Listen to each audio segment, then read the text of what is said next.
అందరికీ నమస్కారం. మీ వేణి యాదవ్. ఏందనంటే రీసెంట్గా తల్లిదండ్రులను గౌరవించడం మన సాంప్రదాయం. ముఖ్యంగా ఆడవాళ్ళని గౌరవించడం మన సంస్కారం. అందులో భాగంగా అమ్మ లేకుంటే జననంకి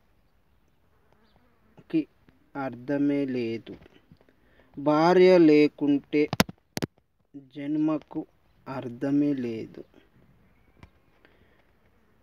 ముఖ్యంగా అమ్మను పూజించు, నాన్నను గౌరవించు, భార్యను ప్రేమించు.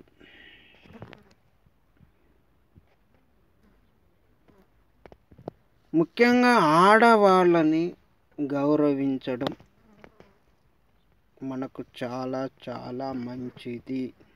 మీ వేణి యాదవ్.